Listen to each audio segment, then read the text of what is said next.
رب العالمین ان اللہ وملائکته یصلون علی النبی یا ایھا الذین آمنوا صلوا علیہ وسلموا تسلیما اللهم صل علی سیدنا نبینا مولانا محمد وسلم صلاۃ و سلام علیک یا رسول اللہ صلی اللہ علیہ وسلم۔ اللہ کی سردہ بقدر شان ہے یہ، انسان نہیں انسان کو انسان ہے یہ، اور قرآن تو ایمان بتاتا ہے انہیں، ایمان یہ کہتا ہے میری جان ہے یہ۔ اور اعلیٰ حضرت پیشوائے اہل سنت رجل کرامت جبر استقامت حجت اللہ فی الدین شیخ الاسلام والمسلمین اور زمان امام احمد رضا خان، ہم تمام اہل سنت کو متوجہ کرتے ہوئے یہ بہترین دعائیہ کلمہ صرف کیا اور فرمایا کہ دنیا میں ہر آفت سے بچانا مولا، یوں عرض کروں کہ دنیا میں ہر آفت سے بچانا مولا، اخبار میں نہ کچھ رنج دکھانا مولا، اور بیٹھوں جو در پاک کے پیغمبر کے حضور، ایمان پر اس وقت اٹھانا مولا، ایمان پہ اس وقت اٹھانا مولا۔ بڑے بزرگ تشریف ہے تمام تر اہل سنت، ہم اہل سنت و جماعت کے جتنے بھی بڑے بزرگ گزرے جنہیں اکابرین کہا جاتا ہے، اکابرین عمر جو ہمارے سلف اور خلف ہے، جو بہترین تھے، اچھے تھے، عمل کے لحاظ سے، علم کے لحاظ سے ہم سے بہتر تھے، عبادت و ریاست کی بنیاد پر، اس کے نبی کی بنیاد پر وہ ہم سے ہر سنت میں افضل و اعلیٰ تھے، ان تمام نے ہم سب کے لیے مشعل راہ کی حیثیت سے موجود ہے، ان کی سیرتیں موجود ہیں، ان کے کردار موجود ہیں، ان کے قیل و قال موجود ہے، جن سے ہم دنیا میں زندگی جینے کا بہترین سلیقہ حاصل کر سکتے ہیں۔ ہر کس و ناقص کے بس کی یہ بات نہیں کہ وہ قرآن سمجھ سکے، ہر کس و ناقص کی رسالت وہاں تک نہیں ہوتی وہ حدیث سے اپنے مسائل کو بخوبی سمجھ سکے، لیکن ہم اپنے بڑوں سے اپنے مسائل کو سمجھ سکتے ہیں، اپنے اکابرین سے اپنے مسائل، روزمرہ کی زندگی کے مسائل، اپنے دین کے مسائل، اپنے تمام تر اصولی شعوری مسائل کو ان کے کردار، ان کے کردار، ان کے قیل و قال سے سمجھ سکتے ہیں اور سمجھتے آئے ہیں۔ پھر کیا وجہ ہے کہ آج موجودہ وقت میں، موجودہ زمانے میں ہم اور آپ اپنے بزرگوں کا نام تو لیتے ہیں، اپنے بڑوں کا عرض بھی کرتے ہیں، اپنے تمام تر اچھے لوگوں کو یاد تو کرتے ہیں، مگر ان کی باتوں پر عمل درآمد نہیں ہے۔ تو کیا وجہ ہے کہ بزرگوں کے نام کا لنگر تو ہم کھلاتے ہیں، مگر بزرگوں کی تعلیمات سے ہم دور ہیں؟ وہ کون سی ایسی وجہ ہے کہ ہم بزرگوں کی بارگاہوں میں حاضری دینے کے تو قائل ہیں، مگر بزرگوں کے نقش قدم پہ چلنے کے لیے ہم تیار نہیں ہیں؟ آج موجودہ وقت میں ان تمام تر سوالوں کا اگر ہم جواب تلاش کریں تو بہت اتنا مشکل بھی نہیں ہے کہ ہم اس کا جواب نہ حاصل کر سکیں۔ یہ ایسا بھی نہیں ہے کہ ہم اسے سمجھ نہ سکیں، بس فرق اتنا ہے ہم سمجھ سکتے ہیں پر ہم سمجھنا نہیں چاہتے، ہم جانتے ہیں مگر جان کر کے بھی اسے انجانے میں رکھنا چاہتے ہیں۔ عزیز ساتھیوں، محترم ہوگا، ہمارے بڑوں نے تو ہمیں یہ تعلیم دیا کہ جب تک تم دنیا میں رہو تو اپنے خالق سے، اپنے مالک سے، اپنے رب سے کہا کرو دنیا میں ہر آفت سے بچانا مولا۔ ہم یہ اس بات کے تو قائل ہیں، ہم سب یہ کہنا چاہتے ہیں، ہم سب کی یہ خواہش ہے اللہ ہمیں کوئی غم نہ دے، اللہ ہمیں کوئی پریشانی نہ دے، اللہ ہمیں کسی الجھن میں نہ ڈالے، کسی آفت میں نہ ڈالے، کوئی ایسا غیبت وہ ہمارے لیے نہ پیدا کرے جو ہماری ناک میں دم کرتا رہے، کوئی ایسا ہمارا ہاتھ سے نہ ہو جو ہمیں تکلیفیں پہنچاتا رہے۔ ہم یہ دعا تو مانگنے کے لیے تیار ہیں کہ اللہ ہر آفت سے ہمیں بچائے، اللہ ہمیں ہر مصیبت سے بچائے، اللہ ہمیں ہر تکلیف سے بچائے۔ لیکن اعلیٰ حضرت سرکار کتنی پیاری سی بات کہہ گئے، کہتے ہیں دنیا میں ہر آفت سے بچانا مولا، اٹھوا میں نہ کچھ رنج دکھانا مولا، اور بیٹھوں جو در پاک کے پیغمبر کے حضور، ایمان پہ اس وقت اٹھانا مولا، ایمان پہ اس وقت اٹھانا مولا۔ میرے عزیز ساتھیوں، بہت رہوں گا آج میں چند مسائل آپ کے سامنے عرض کرنے کی کوشش کروں گا جو ہمارے حالت حاضرہ سے ملی جلی باتیں ہیں، اور انہیں میں ایک عظیم ترین بزرگ شخصیت کی روایتوں کی روشنی میں باتیں رکھنے کی کوشش کروں گا۔ کون ہے وہ؟ حضرت حمام ابن منبہ۔ کون حمام ابن منبہ؟ جو حضرت ابو ہریرہ رضی اللہ تعالیٰ عنہ کے شاگرد ہیں۔ کون ابو ہریرہ؟ جو حضور صلی اللہ علیہ وسلم کے شاگرد ہیں۔ حضرت امام ابن منبہ، حضرت امام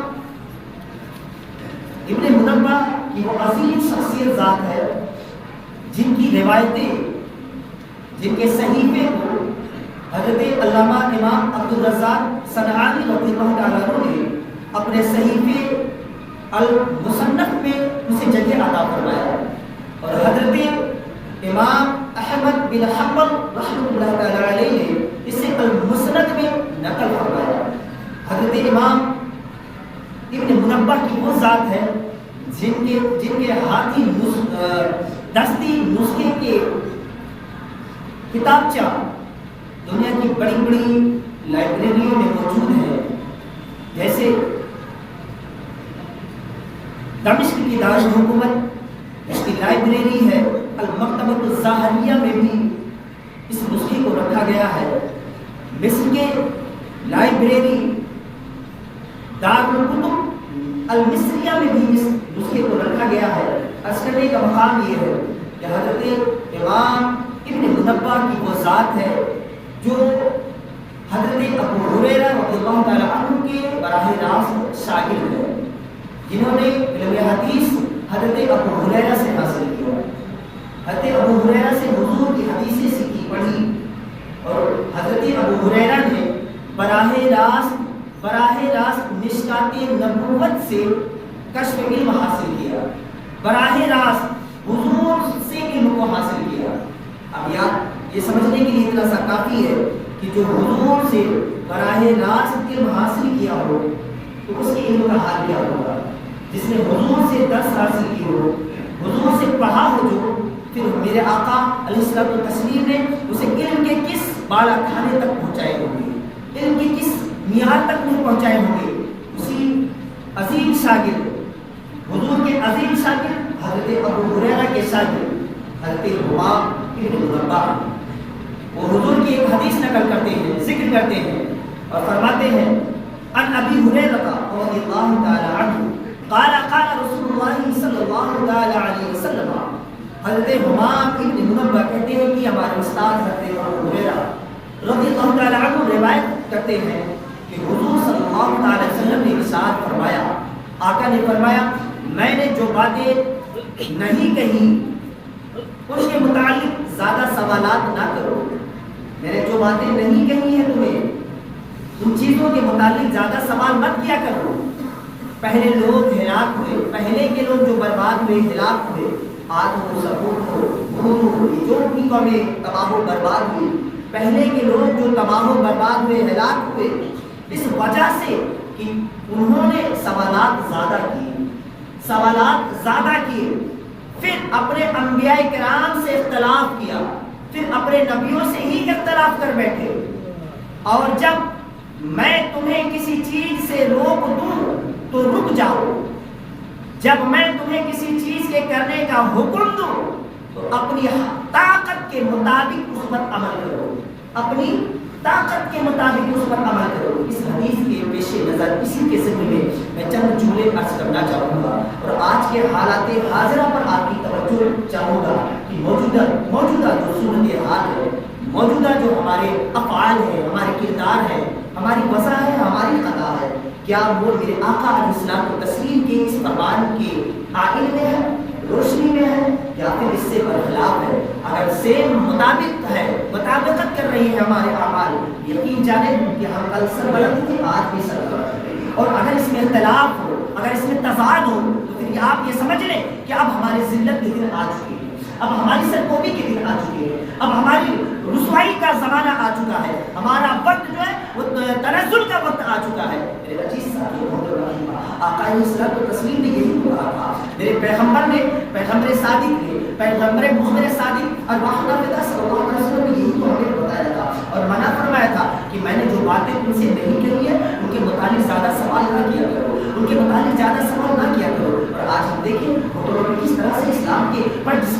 باتیں چلتی ہیں. میرے آقا علیہ الصلوۃ والتسلیم نے صحابہ کے اختلافات، صحابہ کے معاملات، صحابہ اکرام کے جو بھی آپ سے معاملات رہے ہیں، صحابہ نبی نے پہلے متنبع کر دیا تھا کہ صحابہ سے وہی بغض رکھے گا، وہی بغض رکھے گا جو مجھ سے بغض رکھ رہا ہے. صحابہ کے اختلافات سے وہ اپنا جو ہے ذاتی مفاد تلاش کرے گا جو مجھ سے بغض رکھ رہا ہے. میرے عزیز ساتھیوں، صحابہ کے ذاتی معاملات پر سوالات ہوتے ہیں، اہل بیت اطہار کے عفت کے سوالات ہوتے ہیں، اہل بیت اطہار امہات المومنین کے حوالے سے سوالات ہوتے ہیں. یہ تو زمانے قدیم سے باتیں چلی آ رہی ہیں، اور زمانے جدید میں آج موجودہ وقت میں آپ دیکھیں، موجودہ وقت کے اور حالات کا جائزہ لیں اور لوگوں کے ذہنوں کو سمجھیں اور پڑھیں تو پتہ یہ چلتا ہے کہ آج کے وقت میں بھی جبکہ علم اتنا زیادہ پھیل چکا ہے کہ لوگ ہر چیز کے بارے میں علمی ڈسکس کرتے ہیں. قرآن سے ان چیزوں کو تلاش کرنے میں آسانیاں پیدا ہو گئی ہیں، حدیث میں سے بھی چیزوں کو سمجھنے کا جو ہے سلیقہ پیدا ہو چکا ہے. لیکن پھر بھی جن باتوں سے نبی نے منع کیا ہے اسی پہ ان کے اعتراضات ہوتے ہیں اور سوالات ہوتے ہیں. مزید آگے بڑھے، آقا کریم صلی اللہ علیہ وسلم کوئی اور نبی، کسی اور نبی کی طرح میرا نبی نہیں ہے، وہ تو میرے صادق ہیں. فردن ایک بندے کے حوالے سے میرے نبی جانتے ہیں، ایسا میں نے حدیث کی کتابوں میں پڑھا. ایک آدمی کے بارے میں میرے سرکار نام اور باپ کے نام کے ساتھ جانتے ہیں، کس کا کیا نام ہے اور یہ کس کا بیٹا ہے میرے نبی وہ بھی جانتے ہیں. کون جنتی ہے کون جہنمی ہے میرا نبی وہ بھی جانتا ہے. کیا میرے نبی کو معلوم نہیں تھا؟ سب کچھ میرے نبی کو معلوم تھا، تبھی میرے آقا نے ہماری تعریف فرمائی. لیکن آج ہم نے اپنے نبی کے فرمان کو چھوڑ دیا. میرے آقا علیہ الصلوۃ والتسلیم فرماتے ہیں پہلے کے لوگ اسی لیے تباہ و برباد ہوئے کہ وہ بلا وجہ کے سوالات کیا کرتے تھے، بلا وجہ کے سوالات کیا کرتے تھے، اور پھر اپنے انبیاء کرام سے اختلاف کیا، اپنے نبیوں سے اختلاف کر دیا. باخدا میں کہتا ہوں آج ہم امت محمدیہ، ہم اپنے نبی کی امت کہلانے والے، ہم اپنے نبی کی غلام کہلانے والے.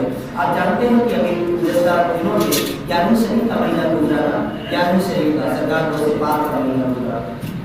سرکار روز پاک کا ایک قول میں نے پڑھا تھا کہ آپ کی مجلس چل رہی تھی اور حضرت خضر علیہ السلام کا ادھر سے گزر ہوا. حضرت خضر علیہ السلام کا ادھر سے گزر ہوا تو سرکار روز پاک فضا میں چند قدم اٹھے اور بلند ہونے کے بعد آپ نے حضرت خضر سے فرمایا اے فرد بنی اسرائیل، امت محمدیہ کا بیان سن کے جاؤ، امت محمدیہ کا بیان سن کے جاؤ. آپ اس ایک جملے پر میں سے توجہ چاہتا ہوں کہ وہ ہمارے اکابرین ہیں، ہمارے بڑے ہیں، ہمارے محترم ہے، معظم ہے، مکرم ہے. انہوں نے ہمیں اسلام اور اسلامیات کی تعلیم فرمائی اور سینہ بسینہ ان کا فیض ہم تک آیا ہے. جو بنی اسرائیل کی امت کو یہ چیلنج کر رہا ہو وہ فرض امت محمدیہ کا ہے، وہ امت محمدیہ سے تعلق رکھنے والا ہے اور کہتا ہے کہ ہے ادھر میرا بیان سن کے جاؤ. میں عرض کرنا چاہتا ہوں اور آج ہمارا حال کیا ہے. نبی نے اسی بات سے منع کیا تھا کہ تم اپنے نبی سے، وہ لوگ تباہ و برباد اس لیے ہوئے کہ وہ بلا وجہ سوال کیا کرتے تھے اور اپنے نبی سے، اپنے انبیاء سے اختلاف رکھتے تھے، اپنے ہی نبی اور انبیاء سے وہ اختلاف رکھتے تھے. اور آج کیا ہم اپنے نبی سے اختلاف نہیں رکھ رہے ہیں؟ ہمارے نبی صلی اللہ علیہ وسلم نے کتنی چیزوں سے ہمیں منع کیا ہے. ہم جانتے ہیں کہ ہاں ہمارے سرکار نے سختی سے اس بات کی مناہی فرمائی ہے. میرے نبی نے اس چیز سے روک رکھا ہے، پھر بھی ہم وہی کرتے ہیں جس سے ہمارے سرکار نے منع کیا ہے. آج کل چونکہ شادی بیاہ کا دن چل ہی رہا ہے، کثرت سے شادیاں ہیں، دن میں بھی ہے رات میں بھی ہے. لوگ اپنے انتظام، کیونکہ پیسے کا زمانہ ہے اور حدیث شریف میں ہے بھی. میں انشاءاللہ کوشش کروں گا وہ حدیث آگے پیش نظر اور اسی کتاب کی روشنی میں صحیح ترجمہ کی روشنی میں کثرت سے شادیاں ہیں. لوگ کس قدر اپنے نبی کے قول معاذ اللہ نظر انداز کر رہے ہیں. نبی نے خود شادی فرمائی نبی نے اپنے صحابہ کی شادی فرمائی، کئی صحابہ کا نکاح سرکار نے پڑھا ہے، صحابہ نے بھی نکاح کیا۔ آپ جانتے ہیں نکاح یہ جنتی عمل ہے، نکاح یہ جنتی عمل ہے، جنت میں جو کام کریں گے وہ جنت میں تو عمل کریں گے ہی۔ اگر دنیا میں کوئی جنت والا کام ہے تو یہ نکاح ہے، نکاح۔ اور اس جنتی عمل کو لوگ کس قدر جہنمی بنا لیتے ہیں، عذاب کا گھیرا دائر بنا لیتے ہیں، گناہ اور معصیت اور نافرمانی، اللہ و رسول کی کھلی بغاوت، اللہ و رسول کی کھلی بغاوت، کھلا چیلنج۔ جب بندہ اس درجے پر پہنچ جائے کہ وہ اللہ رسول سے لڑنے کے لیے کمر کس لے، پھر ایسے بندے کا اللہ ہی حافظ ہے، ایسے بندے سے زبان اور ہاتھ روک ہی لینا بہتر ہے۔ اب کسی نے یہ کمر کس ہی لیا ہے کہ میں اللہ سے مقابلہ کروں گا، میں رسول اللہ سے مقابلہ کروں گا، تو کیا آپ اسے سمجھا پائیں گے؟ کوئی اپنے وقت کا بندہ سمجھا سکتا ہے؟ نہیں۔ جو اللہ رسول سے لڑائی ٹھان لے پھر وہ ہی جانے اور اس کا کر جائے۔ میں عرض کرنا چاہتا ہوں، میرے سرکار نے یہی بتایا تھا، اسی چیز سے منع فرمایا تھا کہ انبیاء کرام سے اختلاف کیا اور پھر فرمایا پھر جب میں تمہیں کسی چیز سے روک دوں، منع کر دوں کہ یہ کام نہیں کرنا ہے، تو پھر تم اسے رک جاؤ، پھر ادھر پلٹ کر کے نہ دیکھو۔ صحابہ کی پوری زندگی آپ پڑھ لیں، صحابہ کی پوری زندگی پڑھ لیں، صحابہ کے بیٹوں کی زندگیاں پڑھ لیں، صحابہ کی بیویوں کی زندگیاں آپ دیکھیں، نبی نے جن جن چیزوں سے انہیں منع کیا تھا وہ سختی سے پورے ہوئے۔ بعض صحابہ اپنی ماں سے بھی نہیں ملے، بیٹوں سے بھی نہیں ملے، بعض صحابہ اپنے بیٹے ہی کے خلاف تلواریں نکالے۔ کیا نہیں دیکھا؟ میں عرض کرنا چاہتا ہوں وہ حضور کی کس قدر فالو کرتے تھے، نبی کی بات کو کس قدر مانا کرتے تھے۔ میرے عزیز ساتھیو، پھر آقا فرماتے جب میں تمہیں کسی چیز کے کرنے کا حکم دوں تو اپنی طاقت کے مطابق اس پر عمل کرو۔ میرے سرکار نے کہا نماز پڑھو، نماز پڑھو، قرۃ عین فی الصلاۃ، نماز کی آنکھوں کی ٹھنڈک ہے۔ اللہ نے جو حکم دیے وہ دیے ہی، رسول اللہ نے بھی تاکید فرمایا قرۃ عین فی الصلاۃ، نماز کی آنکھوں کی ٹھنڈک ہے، یعنی نماز پڑھنے کا حکم دیا، نماز پڑھنے کا حکم دیا۔ اور آج ہمارا حال کیا ہے، ہمارا حال یہ کیا ہے، ہم کیا کرتے ہیں؟ نہیں پڑھتے، بہانے بناتے ہیں، بہانے بناتے ہیں۔ میں اسی بہانے کے ساتھ لحاظ سے ایک جملہ یہاں پیش کرنا چاہتا ہوں، اور جن چیزوں کا کرنے کا حکم دیا ہے اسے اپنی طاقت کے مطابق اس پر عمل کرو۔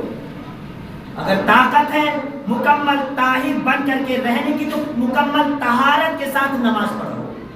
اگر قطرات کی بیماری ہے، کوئی اور بیماری لاحق ہو گئی ہے تو اس بیماری کا بھی مداومہ ہے اور اس کو اس لحاظ سے نماز پڑھی جائے گی، لیکن نماز پڑھی جائے گی۔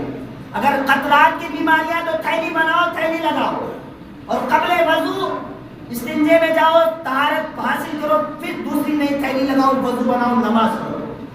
اگر پاک نہیں رہ پا رہے ہو، استنجا برقرار نہیں ہے، پاکھانہ برقرار نہیں رہتا، حالتیں استر نہیں رہتی، تو بہت ساری چیزیں نکل کر کے ایجاد ہو چکی ہیں، ان کا استعمال کرو اور نماز پڑھو، نماز پڑھو، کیونکہ نبی نے یہ کہہ دیا ہے کہ طاقت کے مطابق اس پر عمل کرنا ہے، تو جتنی طاقت بڑھ پڑے اتنا عمل کرنا ہے، اتنا عمل کرنا ہے۔ اب کسی بندے میں حج کرنے کی طاقت نہیں تو حج فرض نہیں، کسی بندے میں عمرہ کی طاقت نہیں تو عمرہ ضروری نہیں، کسی بندے میں روزہ مکمل دن کا روزہ رکھنے کی طاقت نہیں تو اسلام میں پابندی نہیں رکھی، بلکہ کہا تم روزہ نہیں رکھ سکتے تو فدیہ ادا کرو۔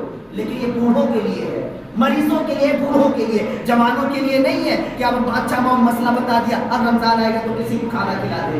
بوڑھوں کے لیے رخصتی دی، یعنی طاقت کے مطابق ذمہ داری۔ میرے عزیز ساتھیوں، اور صبح کی بات کو مکمل کریں، لیکن ایک آخری جملہ میں آپ کو ایک حدیث پیش کرنا چاہوں گا، درود پاک اللہ تعالیٰ پیش کرواؤں گا۔ سیدنا نبینا مولانا محمد صلاۃ و سلام علیہ یا رسول اللہ صلی اللہ علیہ وسلم۔ یہ حدیث اس لیے پیش کرنا ضروری ہے کہ اکثر مسجدوں کا یہی حال ہے، اکثر مسجدوں میں یہ ہوتا ہے تو جات کر چند نمازی ہوتے ہیں تو کافی مسائل پیدا ہوتے ہیں۔ میں نے سوچا کہ میں اس حوالے سے حدیث سے استفادہ حاصل کروں اور آپ تک ان باتیں پہنچاؤں۔ حضرت حمام بن منبع رضی اللہ تعالیٰ عنہ حدیث نقل کرتے ہیں، عن ابی ہریرہ رضی اللہ تعالیٰ عنہ قال قال رسول اللہ صلی اللہ تعالیٰ علیہ وسلم۔ حضرت حمام بن منبع کہتے ہیں کہ استاد محترم حضرت ابو ہریرہ رضی اللہ تعالیٰ عنہ روایت کرتے ہیں کہ حضور صلی اللہ علیہ وسلم نے فرمایا تم میں سے ہر ایک نماز میں ہی ہوتا ہے، تم میں سے ہر ایک نماز ہی میں ہوتا ہے جب تک نماز اسے روکے رکھتی ہے، جب تک اسے نماز کیا روکے رکھتی ہے، نماز روکے رکھتی ہے۔ تو کہاں ہوتا ہے؟ نماز میں ہوتا ہے۔ مومن کو باہر نکلنے سے نماز کا انتظار ہی روکے رکھتا ہے۔ مسجد میں آپ کس لیے آتے ہیں؟ نماز پڑھنے کے لیے۔ اس حدیث کا جو مفہوم ہے، جو سیاق و سباق ہے، جو اس کا لفظ اللہ ہے، وہ یہ ہے کہ جب بندہ مسجد میں داخل ہوتا ہے تو کس لیے آتا ہے؟ آپ کس لیے آئے ہیں؟